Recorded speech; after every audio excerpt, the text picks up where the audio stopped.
5 seconds. Start.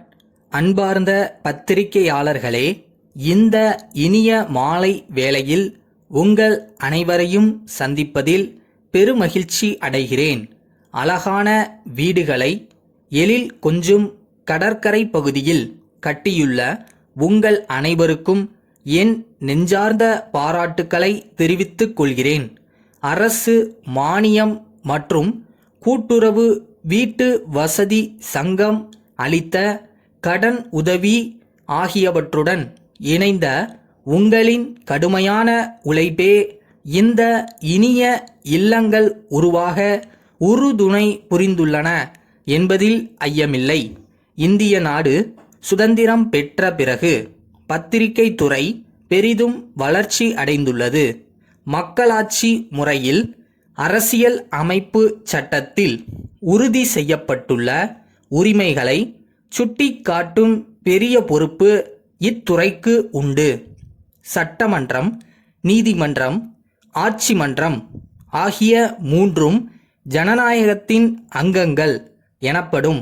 அவைகள் திறமையுடன் செயல்பட துணை நிற்கும் நான்காவது அங்கமாக விளங்குவது பத்திரிகை துறை என்று குறிப்பிடுவது பொருத்தமுடையதாக உள்ளது என்றே கருதுகிறேன்.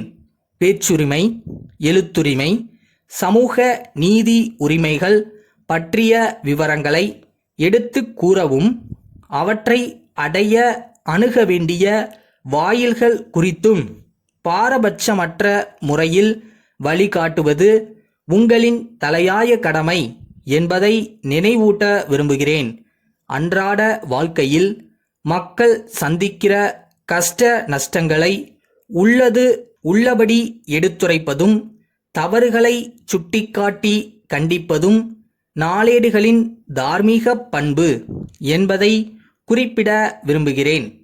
செய்திகள் வெளியிடும் தன்மையில் உண்மையும் விமர்சனங்களை தெரிவிக்கும் முறையில் பொறுப்புணர்வையும் காட்டுவது மிகவும் அவசியமானதாகும். இவ்வாறு தூய்மையோடும் சுதந்திரத்தோடும் பணியாற்றி வரும் செய்தித்தாள்களை மக்கள் ஆர்வத்துடன் வாங்கி படிக்கின்றனர். ஒவ்வொரு பத்திரிகையும் தான் வகுத்து கொண்ட கொள்கைக்கேற்ற கண்ணோட்டத்தில் அரசின் கொள்கை அல்லது செயல்பாட்டை விமர்சனம் செய்யலாம். ஆனால் உண்மையான வகையில் செய்திகளை அளிக்க வேண்டியது இன்றியமையாததாகும். ஜனநாயகத்தின் முறையான செயல்பாட்டிற்கு உறுதுணையாக அமையும் ஒரு உயிரோட்டமுள்ள பத்திரிகை துறையே நாட்டை முன்னேற்ற பாதையில் அழைத்துச் செல்ல இயலும். பத்திரிகை தொழில் என்பது ஒரு வித்தியாசமான தொழில் ஆகும். அதன் திறன்களை ஒரு குறிப்பிட்ட அளவுதான் கற்க முடியும். அதற்கு மேல் அனுபவம் மூலமே அறிய இயலும். தமிழக பத்திரிகையாளர்களுக்கு ஒரு பெரும் பாரம்பரியம் உண்டு. புகழ்பெற்ற தலைவர்கள் இந்த தொழிலில் பணியாற்றி உள்ளனர். பத்திரிகை தர்மத்தின் உயரிய தர கோட்பாடுகளை அவர்கள் பின்பற்றி மக்களின் சமூக உணர்வுகளை சீர் செய்து தேவையற்ற கிளர்ச்சிகளையும் போராட்டங்களையும் தவிர்க்க பாடுபட்டனர். அவர்களின் வழியை பின்பற்றி சமுதாயத்தில் வளமான ஜனநாயக மரபுகளை உண்டாக்க உதவிகரமாக செயல்பட வேண்டும்.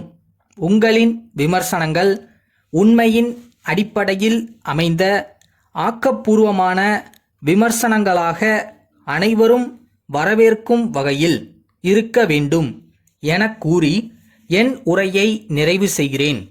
சென்னை தங்கமணி தேயிலை விற்பனை நிலைய அலுவலர், நீலகிரியிலுள்ள தமிழ்நாடு தேயிலை தோட்டக் கழக மேலாண்மை இயக்குனருக்கு எழுதும் கடிதம். அன்புடையீர், தங்கள் 6/6/1998 தேதியிட்ட கடிதம் கிடைத்தது. எங்கள் நிறுவனம் கடந்த 10 ஆண்டு காலமாக தேயிலை தூள் வியாபாரத்தில் ஈடுபட்டுள்ளது.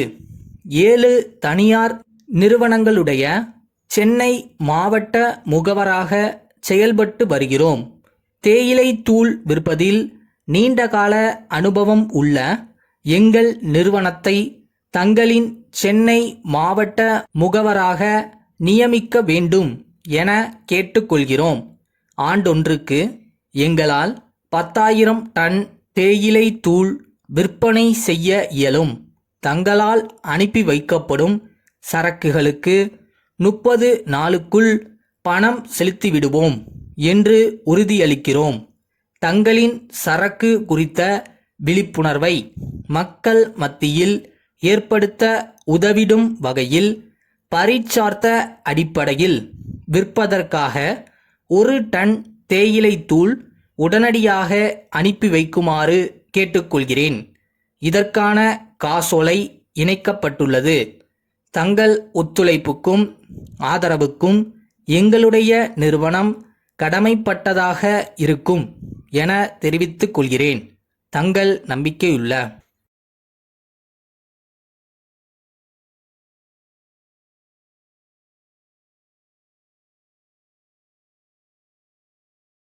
ஒருபோதும் உங்களோட நம்பிக்கையை மட்டும் இழந்துடாதீங்க. அது மட்டும்தான் உங்களை காப்பாற்ற போற மாய சக்தி. ஸோ உங்களை நீங்க நம்புங்க.